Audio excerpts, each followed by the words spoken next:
ప్రస్థానం. మేము ప్రజలకు న్యాయం చేయాలనుకున్నాం, ప్రజలకు మంచి చేయాలనుకున్నాం, ఏదున్నా ప్రజల్లోంచి తేల్చుకోవాలనుకున్నాం. మీలా కాదు.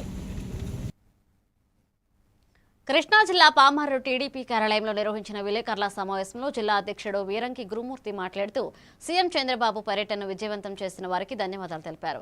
ప్రతిపక్షాల ఆరోపణలు ఖండిస్తూ టీడీపీ బలమైన క్యాడర్ కలిగిన పార్టీ అన్నారు.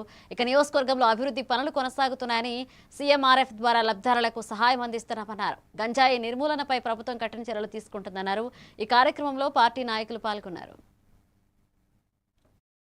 అటు ప్రజావేదిక వద్దకు కానివ్వండి, ఆ తర్వాత క్యాడర్ మీటింగ్లో కానివ్వండి, చాలా చక్కగా వచ్చి ఈ కార్యక్రమాన్ని జయప్రదం చేసినందుకు ప్రతి ఒక్కరికి, అదేవిధంగా అధికార యంత్రాంగానికి అందరికి కూడా చాలా చక్కగా కార్యక్రమాన్ని నిర్వహించినందుకు పేరు పేరున హృదయపూర్వక నమస్కారాలు. కృష్ణా జిల్లా తెలుగుదేశం పార్టీ తరఫున రాష్ట్రం కొత్తగా ఏర్పడినప్పుడు ఆ రోజు ప్రతిపక్ష నేతగా ఉన్నటువంటి జగన్మోహన్ రెడ్డి గారు అసెంబ్లీ సాక్షిగా అమరావతి ఉండాలి, 30,000 ఎకరాలన్నా కావాలి, సెంటర్గా ఉంది, దీన్ని మేము ఆమోదిస్తున్నామని చెప్పారు.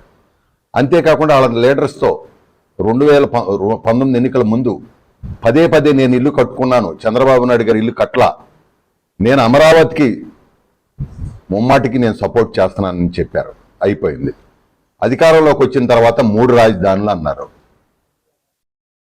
మీరు జేపీ వెంచర్స్ అని చెప్పి రాష్ట్రం మొత్తం కూడా ఎవరికి అప్పచెప్పి ఎవరిని సంబంధం లేకుండా, ఏ డిపార్ట్మెంట్కి సంబంధం లేదు, ఆ రోజున పోలీసులకు సంబంధం లేదు, రెవెన్యూకి సంబంధం లేదు, ఓన్లీ వీళ్ళకే సంబంధం. వీళ్ళు ఇష్టం వచ్చినట్టు తోలుకున్నారు.